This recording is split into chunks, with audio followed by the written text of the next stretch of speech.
So here we go, the last of my Indiana Jones tapes. Well, until tomorrow, that is. Indiana Jones and the Kingdom of the Crystal Skull, released in 2008.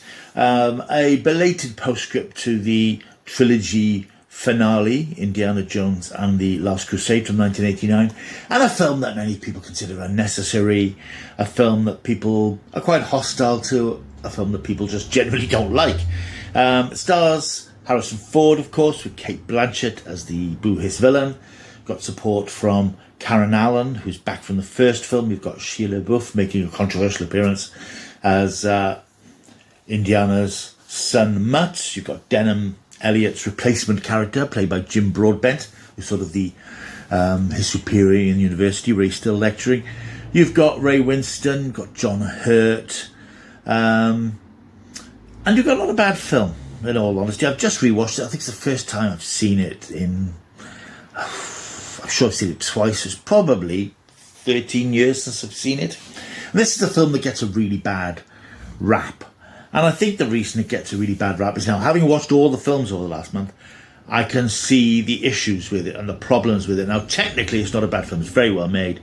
Steven Spielberg is a great director, and he directs this stuff with real pizzazz. It really comes alive. But the problem is, Indiana Jones is now an old man. Indiana Jones is he's no longer a young buck. He's no longer a young, agile, potentially superhero character. He's still the same man, but obviously he's now in his 60s, reflecting, of course, that Harrison Ford himself, 64 when he made this film. What a good age 64 is. I think the problem that people have in the perception of the film is to do with the fact that it takes a character that we remember as a young character, and we remember that character from our own youth. And when we see him older and suffering all those human frailties and human problems that we eventually all suffer, it just takes the magic away from the character. I think because those first three films were made in that sort of 8-year period when Harrison Ford was still young and could stunt and fight and leap about, not that he doesn't do those things in this film, we see those films as like a time capsule of that particular era in our lives and that particular period in his life, particularly because the last film ended, as I think I mentioned in the last review, really nicely with the three of them, of the characters, Harrison Ford, Sean Connery, Denham Elliott's characters, riding off literally into the sunset to take their place in history, with the plot point that possibly they were supposed to be immortal thanks to the cure that they'd found in the temple that's brought saved Sean Connery's character's life. Anyway, that's all by the by. So I think that the trilogy ended so well, and it was such a perfect trilogy. It is a shame when these things are reopened, and it's something that Hollywood and then DTV does too often. They go back to the well. Something has a really nice ending and it wraps itself up, but they have to go back because they want a little bit more of that magic. And when something does have a really perfect ending, it's a shame when they go back because it's never going to be as good. And I think particularly with this, we're talking about a film that was released 16 years after the last one.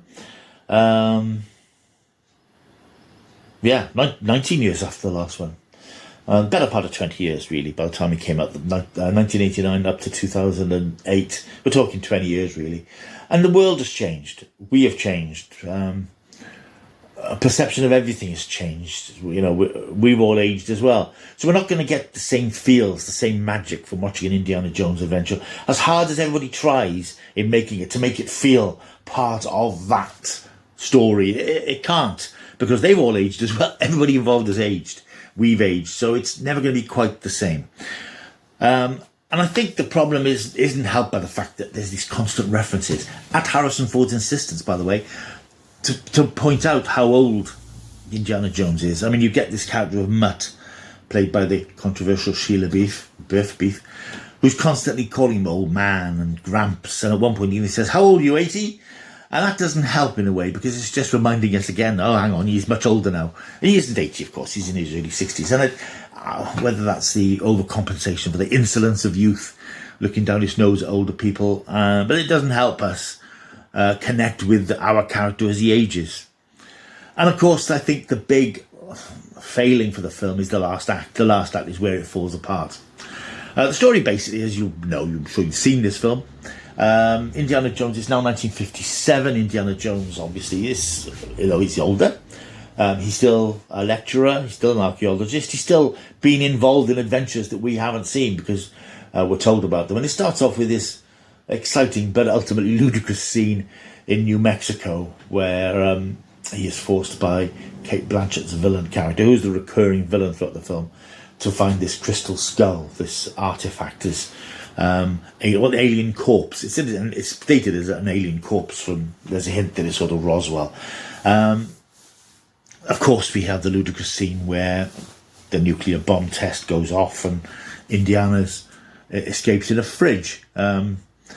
It's ludicrous, but apparently it's not scientifically ludicrous because it's a lead-lined fridge, as it points out in one close-up, and it apparently would be one of the best places to survive a long-range nuclear attack.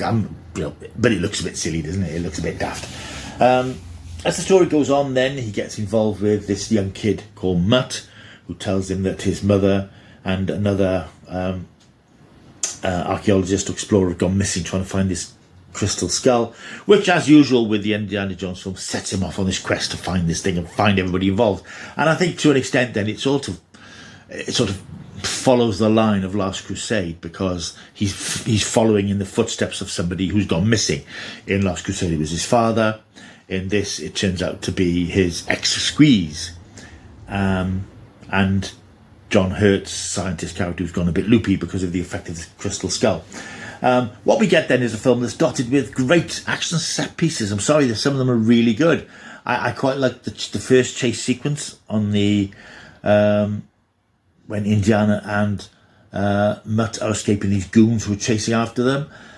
I particularly like the long sequence towards the end in the jungle, and I know it's been criticised a lot for the idiocy of it, with the scene where Mutt goes up in the trees and swings along with the monkeys to catch up with the cavalcade of cars. Yeah, it's a bit daft, but it's sort of in the spirit of what they were trying to do with this film, which again was to recreate the ethos of the action-adventure films of the 30s, with a little nod towards the science fiction films of the 50s. That's very much what they were trying to do. And the stuff with the ants, I don't like creepy crawly, so all the stuff with these swarms of ants, computer generated as they are, but they look very good. That's makes my flesh creep because I don't do insects and things. So there's lots of fights, there's lots of action, the set pieces are very good, very lively. But the film does fall apart, I have to agree, it falls apart in that last act, when they get to this hidden city, this temple, where they find the skeletal remains of these giant aliens, 12 of them in a circle. The crystal skull is reconnected, and it sets off this business about John Hurt's explanation that they're interdimensional creatures. And you suddenly think, whoa, Indiana Jones is plunging into hard sci-fi. Now, Indiana Jones films have always dabbled with the supernatural. We've always had, we've had the Ark of the Covenant. We've had the warrior in Last Crusade who've been living for hundreds of years guarding this, guarding the Holy Grail. So there's always been an element of that in it. But I think there's a difference between having those sorts of things and then having aliens and spaceships and almost sort of multiverse type elements. And I think, I don't know that the story or the narrative is particularly well served by going down that line.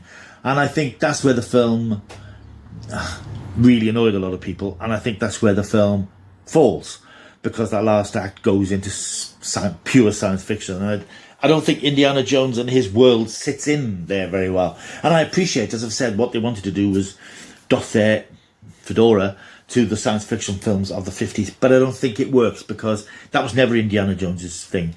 It was always more adventure with those sort of darker elements of the eerie and the supernatural. Aliens and spaceships, it doesn't fit. And I think particularly at the end, in the scene where Indiana and the other characters have escaped from the temple, and they are on this cliff top watching this spaceship lifting out of the earth, and there's all this chaos and carnage, and they're just standing quite casually on the edge watching this CSO shit show, frankly. It just strains credibility even in films which are incredible. But there is a lot to like, and I did like the escape. The waterfall sequences are very well done when they escape in this vehicle. this aquamphibious vehicle, which goes down, and then John Hurt's character says there are 3 of them, so they drop down 3 of these waterfalls. That's the stunts and the fights and all that traditional action stuff. It's great, it's fine, but the last act is where the film jumps the shark, as they say, which is a shame. Ultimately, I didn't hate it. I know a lot of people have grown to hate it over the years. I think it's possibly people who haven't revisited it, and I think if they did, they might think, oh, it's got its moments. But I think the problem that it's like I say it again, it's a bit like reopening a wound that's healed. It's going to hurt a little bit, and I think because those 3 films were so of their time and so perfect for what they were in the genre that they were, going back to the well and reopening what was a great opening does the whole character and the franchise a bit of a disservice. And yeah, and as I said, it is hard to watch our heroes aging when we keep them frozen in time in the films that we saw them in when we were kids. So, in summation, Indiana Jones and the Kingdom of the Crystal Skull is nothing like as bad as its reputation would have it, but it isn't one of the best Indiana Jones films. And as I said, when I've seen Dial of Destiny tomorrow and posted my review at the end, I'll do a little postscript where I just rank them, and as I said, you can probably guess what the ranking is going to be already, depending on how Dial of Destiny turns out. So it's a postscript that's fun but unnecessary, I think, really, is how I'm going to have to sum it up, with moments at the end which, I wish they'd rethought the ending and not done something quite so out there. So there we are, Indiana Jones and the Kingdom of the Crystal Skull revisited. I'm going to give it out of 10. I'm going to give it 6.5 out of 10. I was tempted by 7, but I think 6.5, because I think the bits that I think don't work, I scupper it so much it's got to take a couple of points off. So there we are. That's my Indiana Jones tape concluded. Hooray, hurrah. Until tomorrow, when we'll have the review of Dial of Destiny. Right, let me know what you think of Indiana Jones and the Kingdom of the Crystal Skull. I know it's massively polarising. It's one of those films, I think, and it's often a thing with properties that have great passionate fans, that if you like something that people don't like, they don't like you either. So let's be civil. So tell me what you think of it. If you think it's crap, just say so. If you think, like me, it's got its moments, but it's a misfire in many ways, then just leave a comment down below and let me know what you think. Right, thank you for watching. I'll see you very soon. Until I do, you better keep taking the stuff.